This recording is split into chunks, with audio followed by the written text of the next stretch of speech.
Frecuencia subversa. Noticias. Contracultura. Diversidad. Porque nuestra palabra es nuestra arma. Estás en sintonía de Frecuencia Subversa.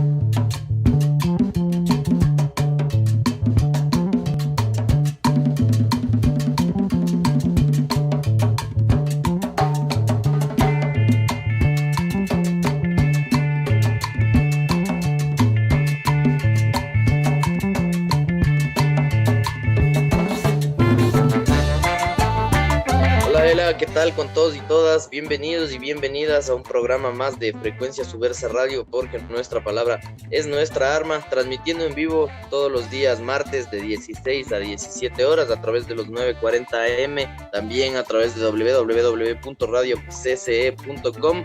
Nos pueden encontrar en esa misma hora y en ese mismo uso horario de Ecuador-Colombia. Nos encontramos en la plataforma de YouTube de Frecuencia Subversa Radio o en el Facebook Live de Frecuencia Subversa Radio de igual manera.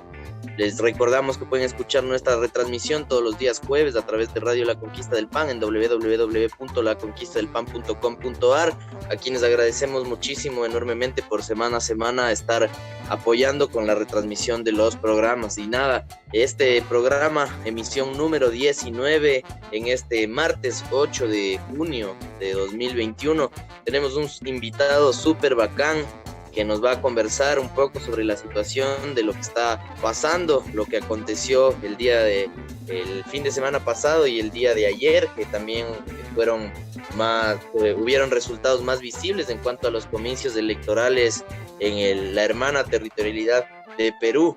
Así que este día vamos a estar un poco dedicando a analizar este espacio, estos eventos, estos sucesos, para lo cual hemos tenido el gusto de invitar a nuestro gran amigo Facundo Ancajima, un militante, activista que está muy involucrado en los movimientos y las luchas sociales, y por ende es muy valiosa su apreciación y su perspectiva ante todos los fenómenos que suceden, ¿no? Él se encuentra localizado en Piura, Perú, aquí cerca un poco del territorio ecuatoriano, en esta provincia tan hermosa. Por suerte ahí pudimos conocer un poco a Facundo y le enviamos un gran abrazo a la distancia. Así que le doy el paso a David antes de que se presente nuestro invitado del día de hoy, emisión número 19 de Frecuencia Subversa Radio.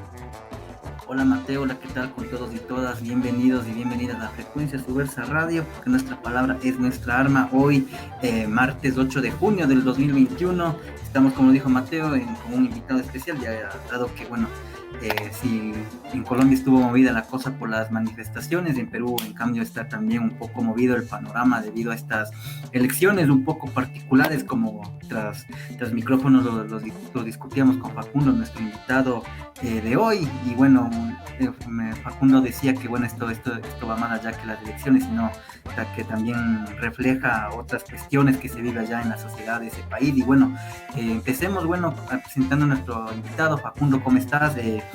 Primero, tú te encuentras no precisamente en una ciudad, en una urbe como Lima, sino, como lo dijo Mateo, en Piura, en un sector quizás un poco alejado de esa dinámica de las ciudades, de las capitales. Dinos así brevemente, primero preséntate, claro, y después no sé cuál es tu balance, cuál ha sido tu perspectiva, tu punto de vista de lo que ha pasado en las últimas horas allá en Perú con estas elecciones entre Pedro Castillo y Keiko Fujimori. Bien, muchas gracias a cada uno de ustedes, a ti Mateo, a ti David. Quien les habla es Facundo Ancajima, efectivamente, dirigente barrial, y en este caso también, estamos apoyando a los caminos de un cambio en nuestro país. Definitivamente es una lucha muy interesante que en el plano electoral ha demostrado que, como te indicaba anteriormente, que la gente en mayoría está buscando cambios, y no cambios someros a la actual realidad, sino cambios de raíz sustanciales, cambios que se traduzcan en mejoras en la calidad de vida de los peruanos, sobre todo en los sectores marginales, olvidados, desposeídos, que son los que están nuevamente poniendo a la palestra, o en la presidencia en este caso, a un candidato que definitivamente está orientado y lo ha demostrado en sus anteriores luchas, como la lucha del magisterio en el 2017, que definitivamente está buscando organizar, unificar y llevar hacia un paso más allá en el campo popular.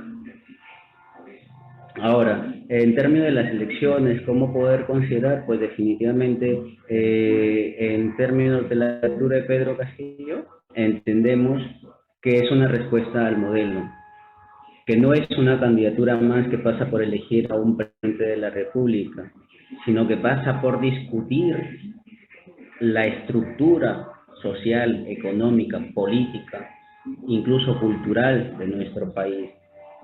Bastó con que Pedro Castillo empiece a hablar de nueva constitución y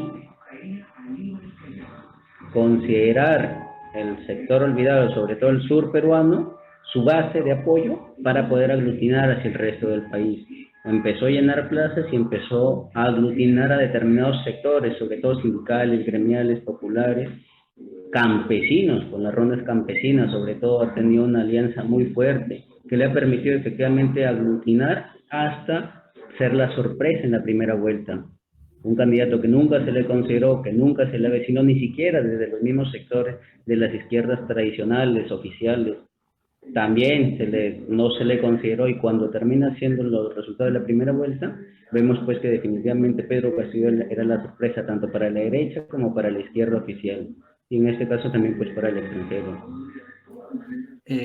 Facundo, bueno, antes de entrar de fondo a lo que han sido las elecciones, o más bien dicho, estos últimos años, estos últimos meses allá en Perú, justamente hace algunas semanas hablábamos aquí en el programa sobre lo que pasa en Colombia, ¿no? Y el legado de un político controversial como lo era Álvaro Uribe. Ahora, desde tu perspectiva como dirigente barrial, como alguien que está ahí trabajando ahí con la gente, ¿cuál es tu perspectiva de esta otra figura controversial y que realmente está presente, ¿no?, en esta elección, dado que su hija está ahí? Me refiero a Alberto Fujimori. ¿Qué significa Alberto Fujimori para Perú hasta estos días de allá? El fujimorismo, para la mayoría de gente que lo ha expresado en las elecciones, en estos resultados sobre todo, es lo más nefasto que le ha podido pasar al país. Porque es a partir del fujimorismo en los 90 que no solo se instaura el neoliberalismo como último país en Latinoamérica, sino que además utiliza mecanismos, se refugia en la corrupción para poder aglutinar el poder, concentrarlo en su persona y en un pequeño círculo orientado, compartido con su asesor Vladimiro Montesinos. El fujimorismo definitivamente, desde nuestra perspectiva, desde mi perspectiva, es lo más nefasto en el sentido de que copó las estructuras del gobierno, el Ministerio Público, el Poder Judicial, el Congreso de la República.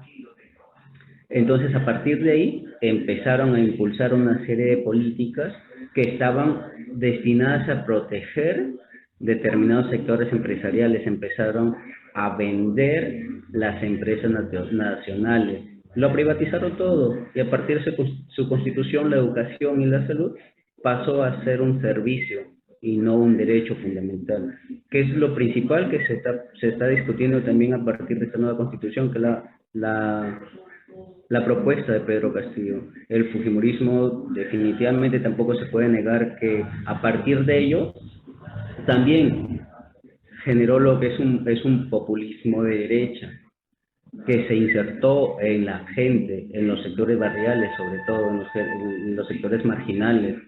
Y hasta ahora, por un tema de populismo, de obras sin mayor sustento, por ejemplo, colegios que tras 4 o 5 años de funcionamiento se terminaban cayendo. Entonces, que dejó en el imaginario colectivo de ese entonces un liderazgo popular. que hasta ahora se traduce lamentablemente en un respaldo acérrimo, y es le ha permitido a Keiko Fujimori aglutinar, sostener y obviamente, como te indico, sostener, porque definitivamente tiene un tope, y eso lo he demostrado nuevamente en estas elecciones. El fujimorismo, como partido político, está enraizado, sí, en el movimiento popular, y eso no se puede negar. Cada vez menos, definitivamente.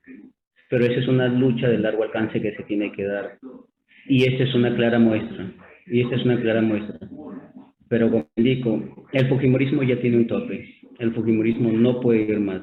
Y es lo que le jugó en contra a Keiko Fujimori. Porque por un lado intentaba desprenderse de lo malo de su padre.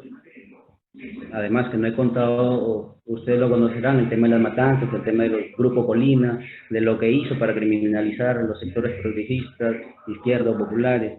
Entonces, entendemos que definitivamente el fujimorismo tiene un tope, y por eso ha tenido que recurrir a alianzas con sectores que siempre lo diario. Mario Vargas Llosa le ha invitado junto a Guillermo Lazo, creo, a un evento que incluso iba a ser presencial, pero como Keiko Fujimori está investigada por crimen organizado y lavado de activos, no puede salir del país. Entonces, ha tenido que aliarse. El fujimorismo ya no puede solo, tiene tantas elecciones que ha tenido que aliarse hasta con los sectores que siempre la detestaron, que siempre los menospreciaron, que siempre los criticaron. Mario Vargas Llosa era un acérrimo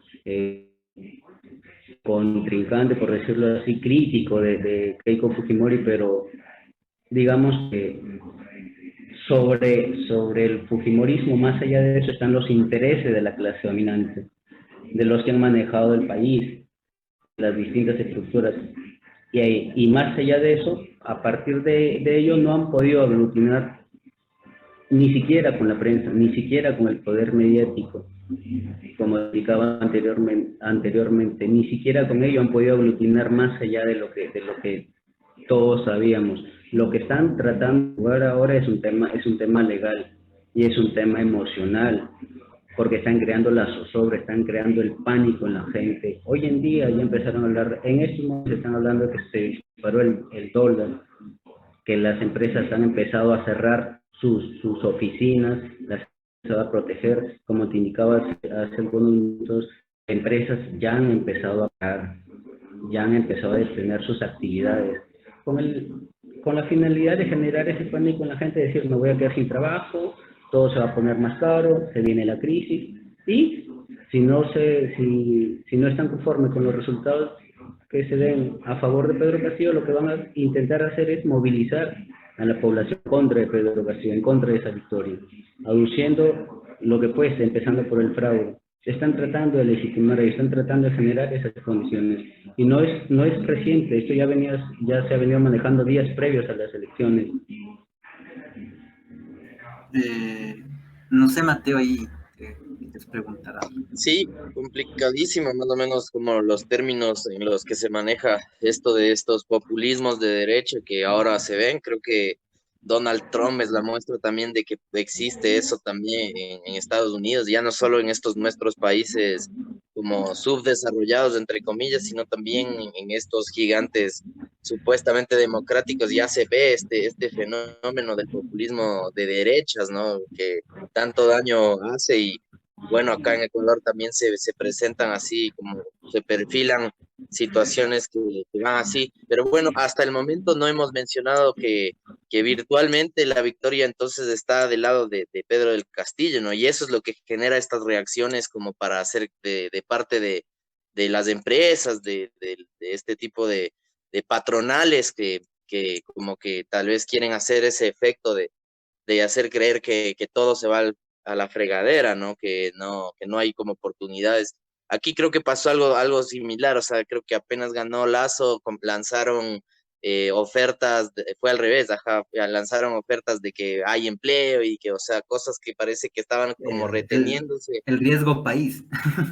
Y cosas así que realmente son como para manipular a la gente, ¿no? Llevarlos un poco a esa tendencia. Y bueno, creo que fue bastante difícil porque incluso hubo denuncias de que las patronales mismo estaban haciendo charlas y conversaciones para influirle en el voto de la gente que trabaja, ¿no? Debe haber sido como Sí, difícil. o sea, bueno, cortándoles un poco, o sea, aquí también se denunció que varias empleadas domésticas fueron obligadas a que lleven una captura de la papeleta rayada en el casillero de Guillermo Lazo, ¿no? O sea, son estas cosas que se están jugando, ¿no?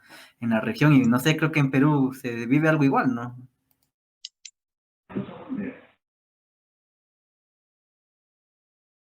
Se quedó Perdón. Estamos. En Latinoamérica en Latinoamérica está en movimiento siempre y hay una reorientación de los gobiernos, en este caso en Perú. Eh,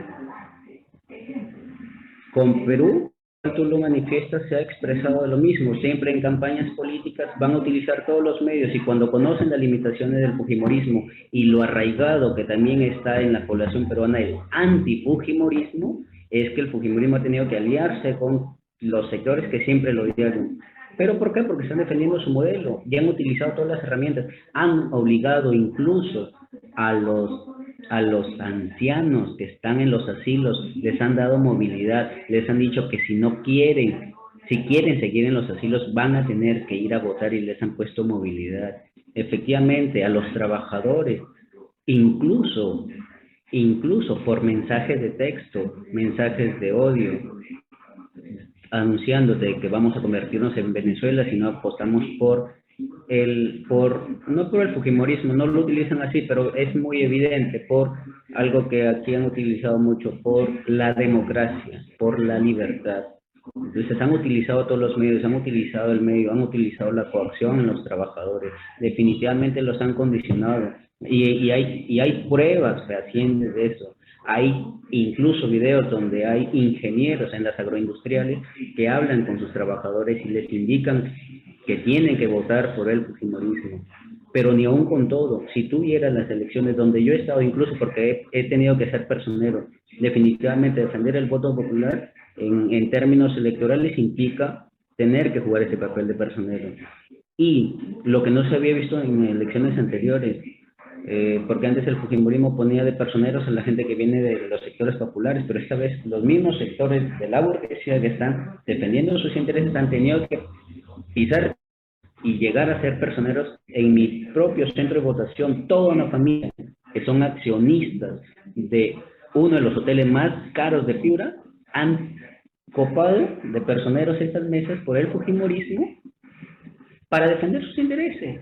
Porque no están defendiendo el fujimorismo, están defendiendo sus intereses, están defendiendo lo que a ellos les conviene, les interesa, porque no quieren la renegociación de los contratos del Estado, en una nueva constitución, no quieren el pago de los tributos, de las deudas tributarias que tienen con el Estado. Entonces, definitivamente, todos estos sectores han tenido que aliarse y han utilizado todo mecanismo psicológico con el tema del terrorismo. Aprovecharon la muerte o la matanza de 18 personas en Junín para adjudicarlas al terrorismo, a Sendero Luminoso, perdón, y en este caso, a partir de ahí, han generado todo un pánico a nivel nacional y mediáticamente lo han utilizado muy bien para decir, aquí está Sendero, Sendero está volviendo, Sendero, si no gana el fujimorismo, los va a empezar a matar así como antes. Es un terror, es un miedo que le han querido meter a la gente. Felizmente, poco a poco se ha ido investigando, periodistas independientes han ido verificando que no es del todo cierto, porque sobre ese hecho hay cosas particulares. Quienes salen a manifestar o con la primicia, incluso antes de que lo sepa la prensa, incluso antes de que la misma policía llegue, era un miembro del equipo técnico de Keiko Fujimori, Fernando Rospigliosi, que fue ministro del Interior en la época de Toledo, y es una persona, digamos,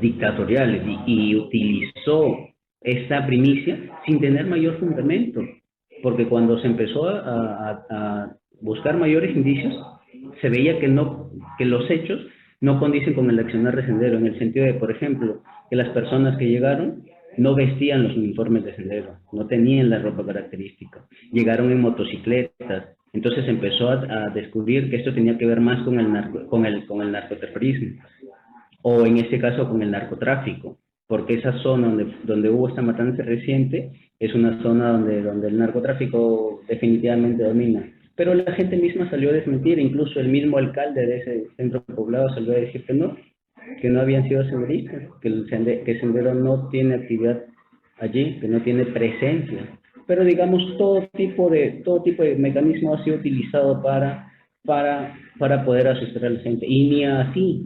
Han condicionado, sí, muchos votos. Pero, por otro lado, también la gente se ha dado cuenta que todo esto se utiliza bajo un determinado objetivo. Anular a Pedro Castillo y que gane Keiko Fujimori. Y la gente ya no se lo ha creído. Felizmente no se lo ha creído. Por eso tenemos los resultados que a la vista de los hechos pues dan la victoria de Pedro Castillo. Si es que no hacen una jugada a través de las oficinas como te indicaba, de la OMPE, que es la Oficina Nacional de Procesos Electorales, que está llevando a cabo la contabilidad, y es el que tiene que decir al final, en el transcurso del día, entiendo, o mañana, quién es el ganador oficial. Ellos son los que tienen que dar la respuesta. Por eso ahora estamos vigilantes a nivel nacional. Estamos vigilantes porque hay ciertas acciones que están empezando a preocupar. La contabilidad de los votos del extranjero, por ejemplo. En este caso, las actas de Estados Unidos hasta ahora no se contabilizan y no se aduce por qué, no se está explicando por qué. Pero igual, todo lo que se está viendo en el Twitter nos está diciendo que la ventaja se está ampliando. Por el contrario, empezamos, como te indicaba anteriormente, con 4.000 de diferencia, después 10.000, después 25.000, ahora están en un promedio de 60.000 votos de diferencia, Pedro Castillo hacia adelante. Y esto es que hay actas en los sectores de la sierra del Perú, en el sur, que todavía no se han contabilizado al 100% y que tienen una tendencia abrumadora a favor de Pedro Castillo. Sí, hay que estar ahí bien pendiente de lo que pueda suceder y bueno, me parece importante recalcar sobre lo que tú has dicho, como este tipo de sucesos que implican muerte y destrucción de comunidades y que realmente no les interesa a estos grupos políticos de usar como herramienta política, ¿no? Para llegar al miedo, como decía Facundo, a ese terrorismo, ¿no? Sí se supo realmente esta noticia, creo que es una herramienta que ha sido utilizada por gobiernos colombianos, peruanos, ¿no? Esto de levantar esas alarmas, ahora dicen seremos Venezuela, creo que hace 20 años decían seremos Cuba, o sea, siempre ha habido como esa forma de parte de las élites de generar ese miedo a las personas que están como en luchas sociales, se podría decir, por la transformación de la sociedad. Y claro, realmente me parece interesante lo que has mencionado de que es a través del periodismo alternativo, de otro tipo de medios que se involucran, que a través de la digitalidad, la tecnología pueden averiguar, investigar y llegar a otras personas, ¿no? Algo que antes como que no ha pasado. Pero preguntarte más o menos cómo ha sido trabajar desde movimientos de izquierda con estas tendencias de las luchas sociales y movimientos, como decíamos, por la transformación de la sociedad, bajo todo este espectro de criminalización tan amplio como es el que ha caído sobre el sendero, sobre esta idea que ponen desde el Estado, ¿no? Como tipo montajes, como tipo igual criminalización en sí mismo. Bien, has dicho algo muy importante y lo rescato en realidad, y es algo que vienen haciendo ustedes, ¿no? El periodismo, la investigación, la difusión alternativa, definitivamente es una opción más para aquellos que quieren levantar una voz pero que no es escuchada por los medios oficiales. ¿De acuerdo? Y en ese sentido yo sí los felicito, yo los saludo y les agradezco nuevamente la invitación. Por otro lado también está el tema de la unidad, que en este caso ha sido una exigencia, y no de los partidos que antes de las elecciones empiezan a tener las conversaciones para forjar una unidad amplia, porque no se ha dado. Lamentablemente los sectores populares, progresistas, de izquierda, todos en general no han encontrado un punto de confluencia para poder aglutinar un solo liderazgo y sobre él. Te indicaba anteriormente quiénes eran posibles voceados o líderes de determinados sectores que a los finales se fueron anulando por la criminalización de sus luchas.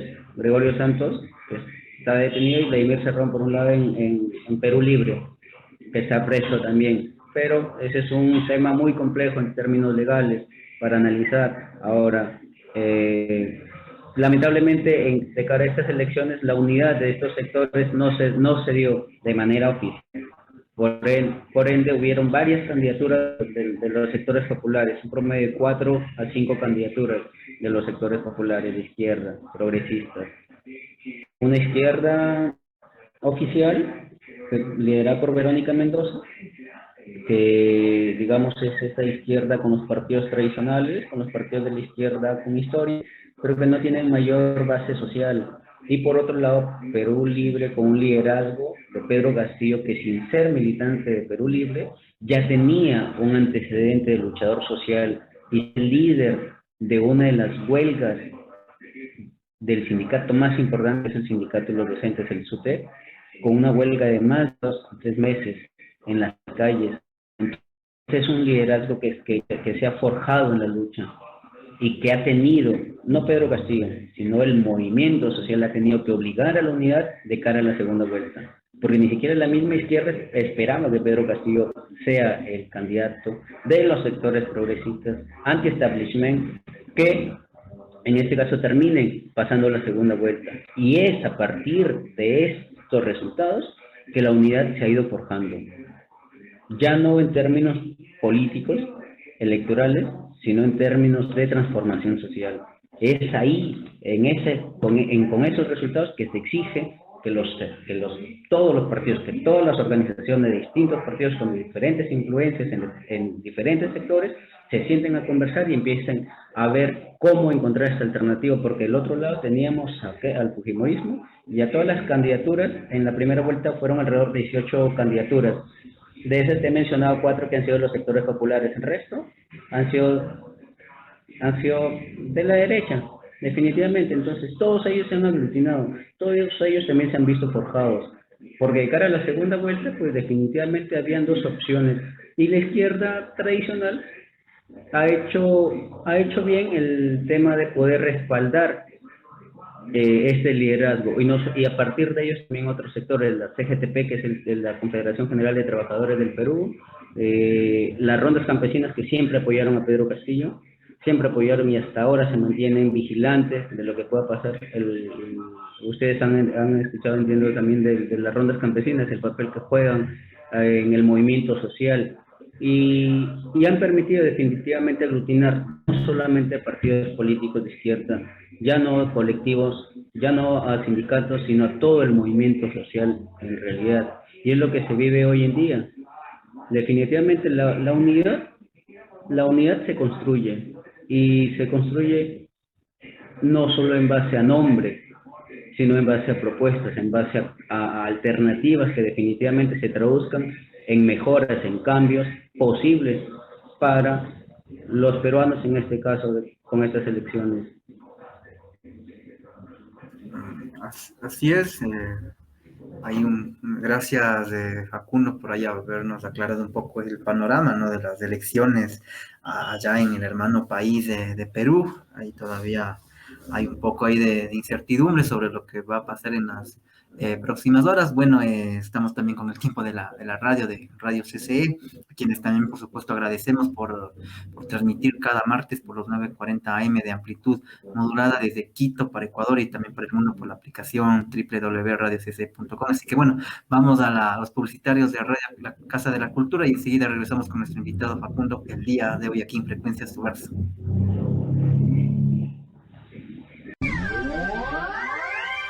Promocionales y publicitarios en Radio CCE.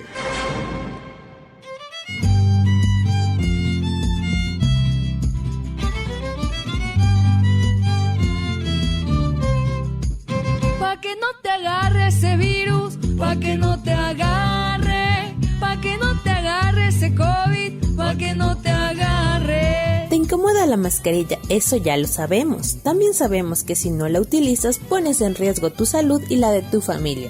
Siempre usa la mascarilla.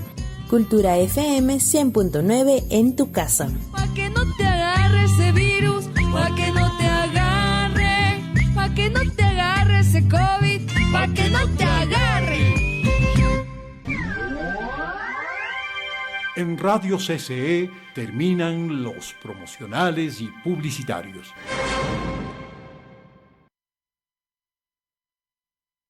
Volvemos aquí a Frecuencia Subversa para conversar sobre lo que está sucediendo alrededor de las elecciones en Perú, que realmente ha dado mucho de qué hablar.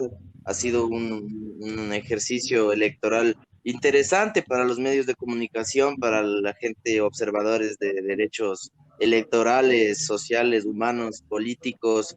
Y bueno, para eso tenemos hoy, hemos estado conversando con nuestro amigo Facundo Encima desde Piura, Perú, dirigente barrial, activista por las luchas y transformación de la sociedad.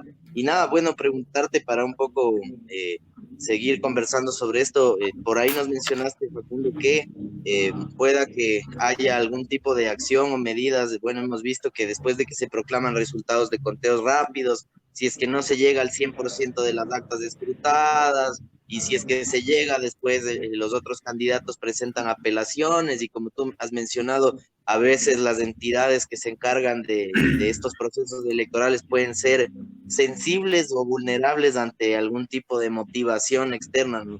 ¿Cómo ves este asunto? ¿Qué crees que se pueda venir en teoría de que no quieran aceptar como esa victoria parcial que se ha dado de parte de Castillo? Bien, hoy es claro que ni por un lado ni por otro lado están dispuestos a ceder, pero los que siempre han gobernado tienen un modus operandi en el sentido de generar la zozobra, de generar pánico y a partir de ahí movilizar a la gente, porque a lo que van a llevar y con lo que han demostrado en esta etapa de la segunda vuelta es que están dispuestos a todo. Es que no van a ceder ante la posibilidad de que se les cambien las reglas de juego. Y eso está clarísimo y por eso nosotros estamos vigilantes. Porque la victoria de Pedro Castillo, a estas alturas, es un hecho innegable. Que quieran manipular y más tarde darnos una sorpresa a través de los organismos oficiales es otra cosa. Que muy bien en Latinoamérica sabemos cómo eso se ha podido manipular. Ustedes mismos han tenido experiencia reciente en sus últimas elecciones de cómo los poderes oficiales o las entidades oficiales se encargan de manipular también de acuerdo a los intereses que persiguen. Y es de lo que estamos vigilando, porque si no, la misma gente saldrá a movilizarse. Desde los sectores populares, si no se respeta la voluntad en el plano electoral a través de los votos, las calles siempre han sido la mejor expresión de la voluntad de los pueblos. Y son en las calles donde se han conseguido las victorias y donde se han legitimado triunfos bien obtenidos. Y si es que no se reconoce esa victoria, definitivamente los sectores que hemos apoyado y apoyamos y apoyaremos a Pedro Castillo, vamos a movilizarnos. Vamos a tener que defender esa voluntad, vamos a tener que defender este proceso que inicia por una transformación del país. Por otro lado, si es que se reconoce la victoria de Pedro Castillo, ya tenemos, y les comentaba anteriormente, de cuáles son los mecanismos que están utilizando ahora para poder generar las condiciones hacia un gobierno al cual van a querer debilitar. Porque si aceptan los resultados, sabemos por historia y por lo que vemos en nuestra Latinoamérica y en todos los países del mundo, que nunca se van a quedar tranquilos, que no es que se les quitaron los privilegios y se van a quedar contentos. Van a buscar la forma de volver a tener estos privilegios, de volver a tener ese poder, y van a utilizar todos los medios, van a seguir con el poder mediático, difundiendo todas sus mentiras, como lo han expresado y lo han demostrado en esta segunda etapa. El terror mediático va a seguir jugando su papel. Y en el tema social van a buscar aglutinar, van a llamar a la gente también a movilizarse para defender esta democracia, para defender esta libertad que no le están reconociendo a Pedro Castillo. Entonces, yo sí entiendo que hay un momento de agitación que no termina con estos resultados, que tiene para largo, que eso recién ha comenzado. Aquí, así se reconozca uno u otro, el país va a seguir en agitación, el país va a seguir en zozobra, porque de uno o de otro lado no vamos a permitir, desde nuestro lado, por ejemplo, que se nos quite esta victoria. Y, en definitiva, en este caso, toda situación que se pueda presentar, pues estaría bien más bien poder contar con ustedes que lo puedan expresar al extranjero, porque hemos visto incluso que cuando la reacción quiere recuperar sus privilegios, va a recurrir a la mentira, a la coacción, a la criminalización y al asesinato, como viene sucediendo con los hermanos colombianos, donde incluso se les quita la posibilidad de poder acceder a redes sociales para poder difundir. Entonces, en ese sentido, yo creo que definitivamente para nosotros a partir de ello también se nos viene un momento convulso, sobre todo porque el fujimorismo, y eso es algo real, el fujimorismo sí tiene influencia en el ejército. Entonces, a mí no, y es más, Mario Vargas Llosa tiene un audio con una entrevista a una prensa internacional, donde manifiesta que si Pedro Castillo gana, un golpe militar sería una opción viable. Entonces, van a utilizar todos los mecanismos. O sea, a mí no me sorprendería que mañana más tarde salgan el ejército a las calles o que den un golpe militar definitivamente, pero la resistencia siempre va a venir desde las calles, y ahí vamos a estar. Esperemos que podamos contar también con medios como los de ustedes para poder difundir estas luchas. Estoy seguro se vendrán, porque las luchas y las victorias se construyen y vamos a seguir. Aquí quien te habla no va por Pedro Castillo, va por lo que representa Pedro Castillo. Pedro Castillo es la cabeza, pero el cuerpo somos nosotros, y vamos a defender ello. Vamos a ir por ese camino de transformaciones que queremos. Una movilización, una organización que nos permita ser la base social de un gobierno de cara a las mayorías. Eso definitivamente. Bueno, yo un poco asombrado, ¿no? Con este posible intento de golpe de Estado, ¿no? Pero bueno, yo quería un poco más que nos digas, o sea, sobre algo que a mí también me llamó la atención, ¿no? Que es sobre esta desigualdad que hay allá en el Perú.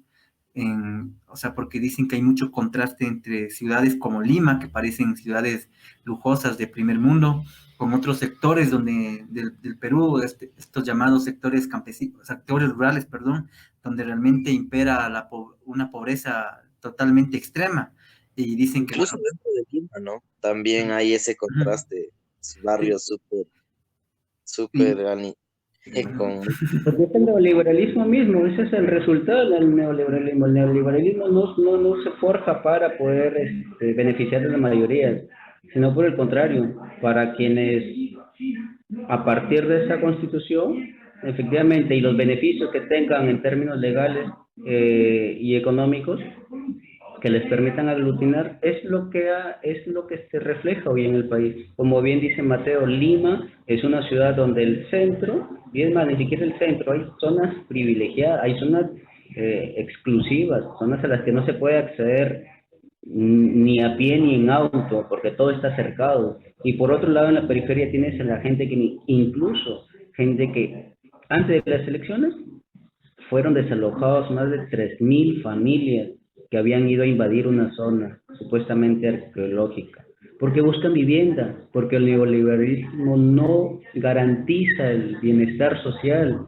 sino la privatización y la negociación y comercialización de todo cuanto se pueda. Incluso si te tiene que vender una casa, tú te vas a tener que endeudar por 10, 20 años para tener esa casa digna.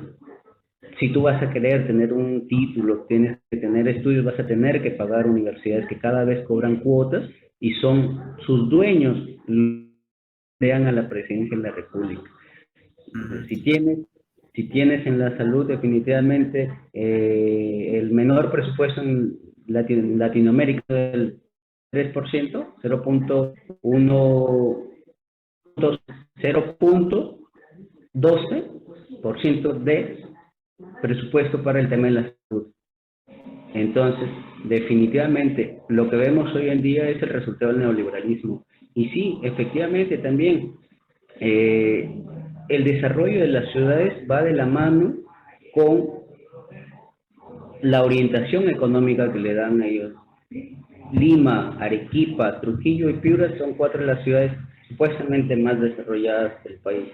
Pero en el resto de ciudades vemos aún a la gente clama por trabajo, que clama por vivienda, que clama por educación y que siguen siendo excluidos. Definitivamente vivimos en la marginalidad, pero lo lamentable es que incluso dentro de esa marginalidad aún el fujimorismo tiene presencia, y esa es una tarea para nosotros. Así como desterramos al aprismo, con Alan a la cabeza, así tenemos que hacer el fujimorismo. El aprismo es una etapa ya superada, y el fujimorismo es la siguiente etapa a superar, y esa es una responsabilidad de nosotros dentro del movimiento social y popular. Sacar el fujimorismo del pensamiento de la gente como su salvación, y que empiecen a buscar alternativas, y más que buscar, a construir alternativas propias, que es lo más importante, a construir alternativas propias que vengan desde nuestros propios sectores, no que venga un iluminado y nos diga así van a hacer las cosas y nosotros solamente nos plegamos. Y esa es una tarea que tenemos a largo plazo. Y bueno, Es ya un desafío también de los movimientos, de organizaciones de izquierda, poder superar todas esas contradicciones, y creo que, bueno, desde acá muy de acuerdo como Frecuencia Subversa Radio con lo que tú has dicho, ¿no? O sea, de igual manera hay que fortalecer esas articulaciones y enfrentar lo que se venga, ¿no? Y también entender que muchas veces estas figuras políticas pueden ser, sí, un cúmulo visible pero que tienen que responder y tener como la plena conciencia de que están como ligados a un cuerpo, ¿no? A un cuerpo de gente que está comprometida por esos cambios, ¿no? Por esas nuevas formas de pensar las dinámicas de la sociedad. Bueno, acá desde Frecuencia Subversa, comentarte que por la experiencia política que se ha habido una amplia como decepción hacia esos ejercicios democráticos, incluso dentro de lo que se da por acá. Realmente ha sido como difícil palpar como situaciones de base o cosas que puedan como cambiar nuestra forma de ver. Entiendo que hay mucha gente que realmente se mueve, y entendemos también que es ineludible poder zafar por el momento estos ejercicios como democráticos.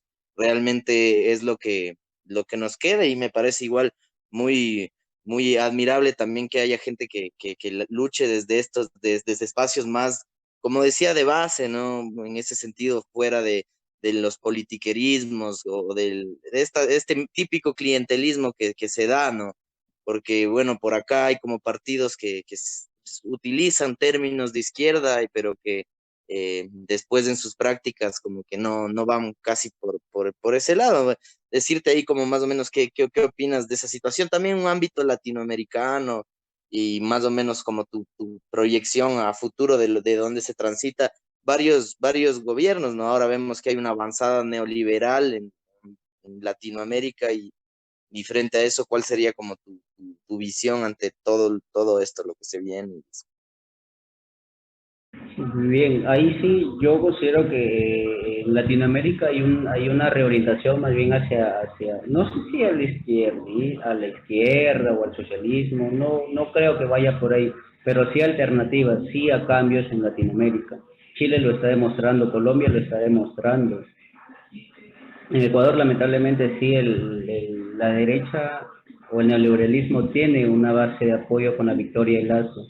Y por eso la victoria de Keiko Fujimori para ellos era importante en el Perú, porque en términos de geopolítica, perder Chile con quienes van por una nueva constitución y las luchas sociales populares en Colombia, definitivamente reorientan el escenario y tienen que cobijarse sobre los bastiones que siempre han tenido. Perú, en este caso, y Ecuador, que lo han recuperado. Hay un movimiento y hay más bien hay un desgaste de los sectores de derecha, del neoliberalismo en Latinoamérica.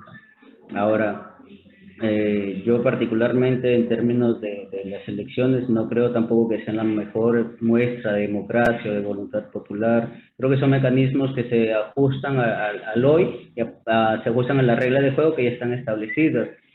Eso no significa que el electoralismo sea la motivación para poder enfrascarse en una lucha de los pueblos. Las elecciones son una forma de lucha, pero detenerse ahí sería un error gravísimo. Como te indicaba anteriormente, el tema, el ir por Pedro Castillo no, o el apoyar a Pedro Castillo no es ir por él o detrás de él, sino es lo que representa. Y sobre esa base, pues definitivamente tenemos que nosotros también generar la capacidad de que la misma gente aprenda a entender el discurso, porque palabras siempre las vamos a oír de derecha o de izquierda, el discurso siempre lo van a armar y van a tener las mejores propuestas, pero en este caso también generar cultura política, no partidaria, sino cultura política, que la gente entienda, nosotros entendamos que definitivamente tenemos la capacidad de orientar las cosas y de forjar nuestros propios liderazgos y por ende también nuestras propias propuestas, pues le van a quitar menos trascendencia al liderazgo y más preocupación, más interés y más relevancia a lo que es la organización, no necesariamente partidaria, sino amplia. Y eso es lo que ha hecho Pedro Castillo.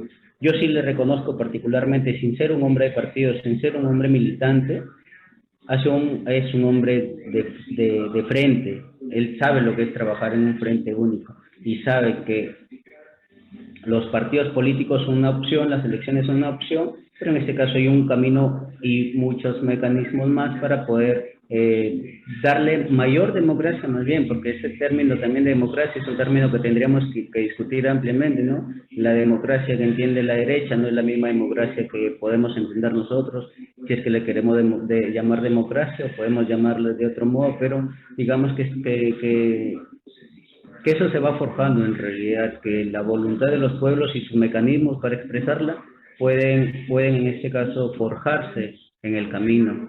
Las elecciones, vuelvo a reiterar, son un mecanismo actual sobre lo que ya hay, sobre lo que hay hacia adelante y un nuevo mecanismo, eso se tendría que construir.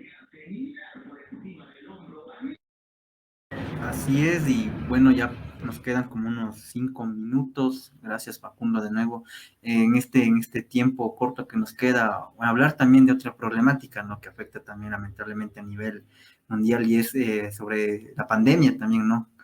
Como hemos recibido reportes de que también Perú ha sido golpeado fuertemente, ¿no? ¿Cómo ha estado la cosa allá desde que inició y cómo está, o sea, cómo está el panorama actualmente, ¿no? Bien,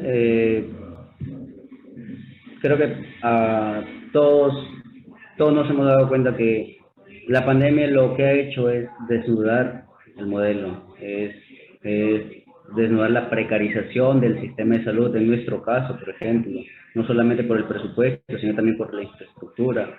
Llegó la pandemia, arrasó con la gente, los hospitales del Estado colapsaron en lo inmediato, no habían suficientes médicos, no habían hospitales, y a partir de ello también se desnuda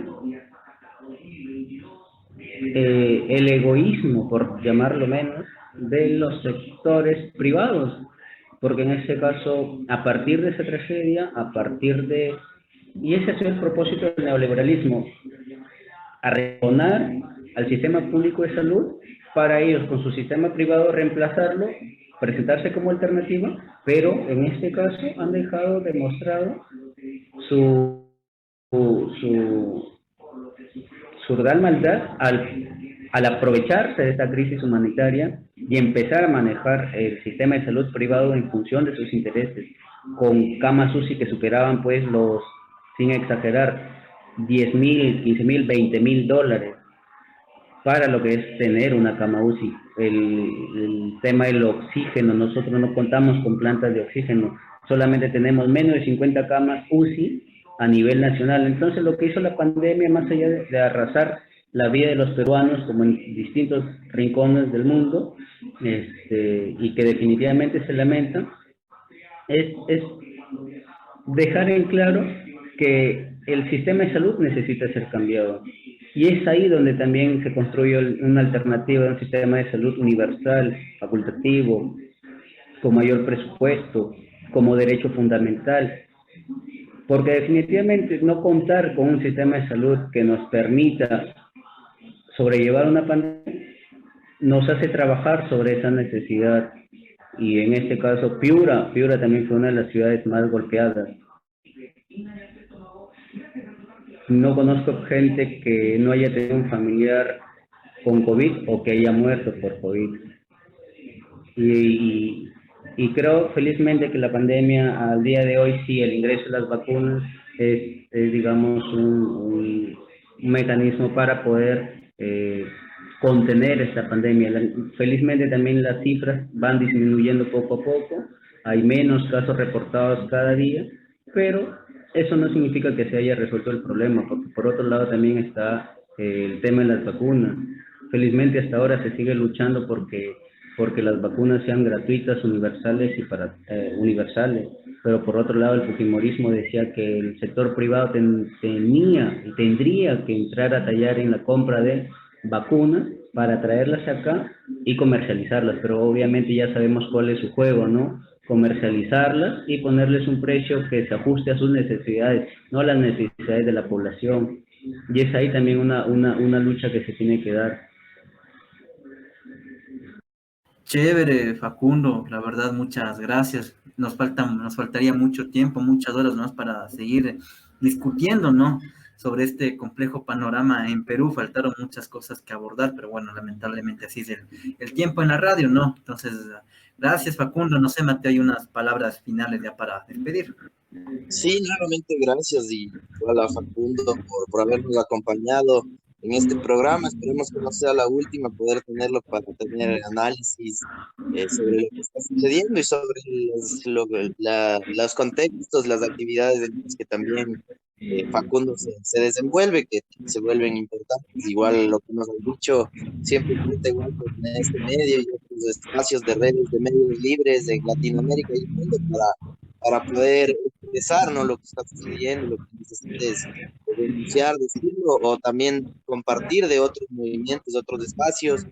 Estaremos muy al pendiente de lo que va sucediendo alrededor de estas semanas. Ayer en el medio del conteo de las votaciones salió una noticia de que el precio del dólar estaba disparándose, entonces se ve más o menos todo lo que hemos hablado, todas estas herramientas y recursos, y lo que tú has dicho, Facundo, ¿no? O sea, ellos harán lo que tengan a la mano, ya no importa la ética ni el respeto a los derechos humanos, como hemos visto, para que ellos puedan encontrar sus beneficios, sus intereses salvaguardados. Así que bueno, ahí agradecerte nuevamente, esperamos vernos pronto, ojalá puedas estar por acá, cuando se te ofrezca, ya sabes, hermano, o si no, cuando nos veamos por ahí en alguna otra transitar de la vida. Y gracias Facundo, gracias David, y nada, pues yo me despido, gracias por haber visto a la gente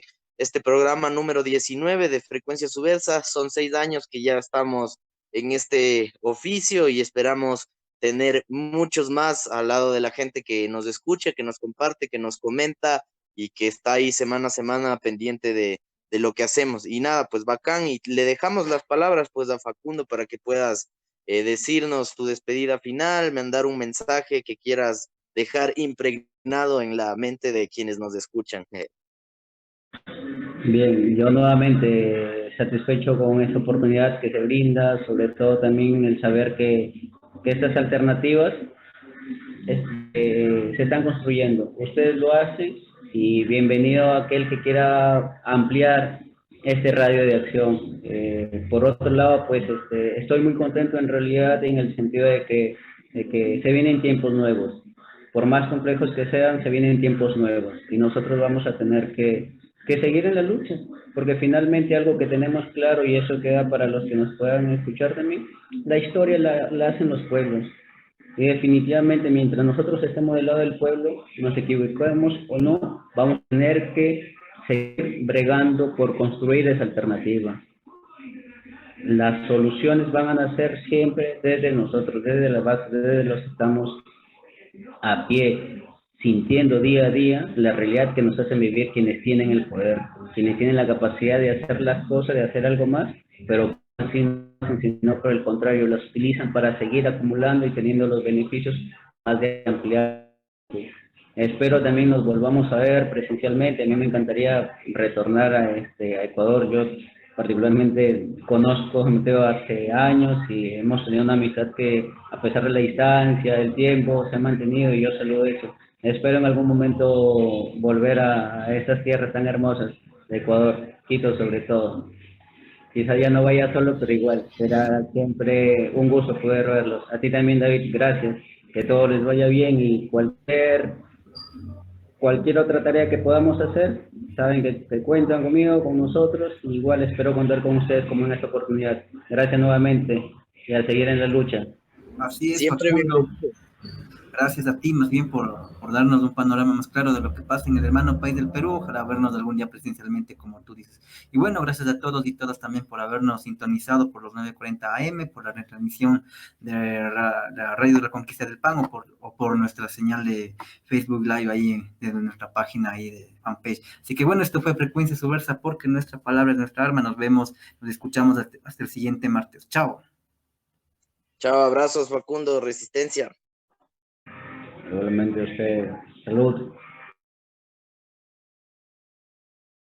Sí, claro que tengo miedo que gane Pedro Castillo. Podría llegar al poder, hacer un autogolpe, cambiar la constitución, reelegirse de manera regular 2 veces, censurar periodistas, robar las arcas del Estado, organizar grupos paramilitares, huir del país para que no lo apresen. Cuando al fin lo apresan y lo sentencian, su hija postula a la presidencia para indultarlo.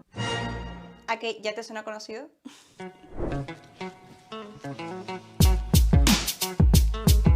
Por si acá, ¿qué es un gobierno autoritario? Cuando hablamos de un gobierno autoritario nos referimos a aquel que gobierna por encima de las instituciones democráticas, que podría ser el Jurado Nacional de Elecciones, el Tribunal Constitucional, el Poder Judicial, entre otros. Además, no respeta las restricciones de la ley o en todo caso distorsiona las normas al punto de utilizarlas como un apoyo para capturar el poder y manejarlo a su antojo. Por ejemplo, en el gobierno de Alberto Fujimori se creó un aparato de espionaje en el Servicio de Inteligencia Nacional SIN a cargo de Vladimiro Montesinos. Este consistía en básicamente el chuponeo telefónico, espiar de manera ilegal a los opositores del régimen para así utilizar el chantaje y mantener los intereses del fujimorismo y enquistarse en el poder. Actualmente, ambos candidatos presidenciales han firmado la Proclama Ciudadana por la Democracia, que busca que se evite volver a repetir la historia y que ambos candidatos se comprometan a dejar el gobierno en el 2026. ¿Pero lo cumplirán?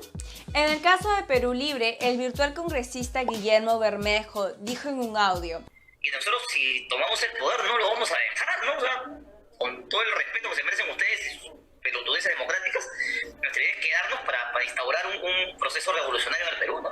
Por si acá, el audio difundido fue editado por Willax y se desconoce cuál es la versión original.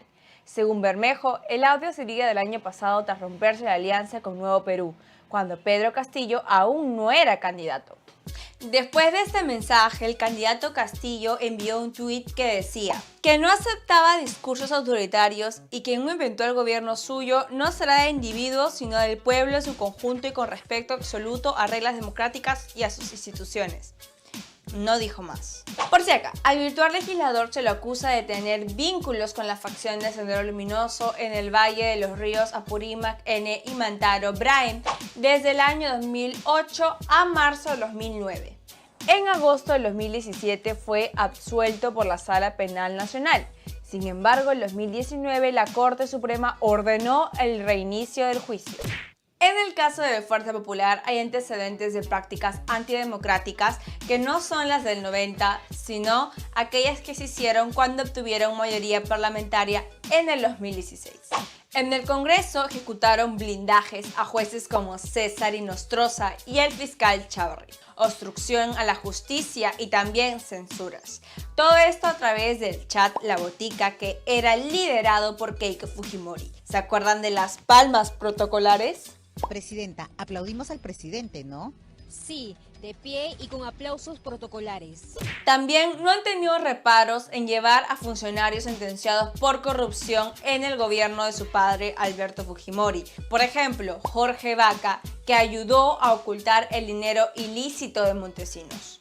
También se han sumado personajes cuestionables como Francisco Tudela, quien votó a favor de la ley que amnistió al Grupo Colina y apoyó la tercera reelección de Alberto Fujimori, o tal vez Alejandro Guinaga, que actualmente se encuentra investigado por el delito de lesa humanidad de las esterilizaciones forzadas. Además, Keiko Fujimori ha asegurado que indultará a su padre, lo cual no solo es ilegal, sino inconstitucional, es decir, ¿torcerá la ley para lograrlo? En conclusión, gane quien gane, la ciudadanía debe estar vigilante para el respeto de nuestros derechos y la democracia. Coméntanos tu opinión. Recuerda suscribirte por Seca a través de YouTube de Huayca y si te da ansiedad ir a votar este domingo, por favor déjanos un like y comparte el video. ¡Chao!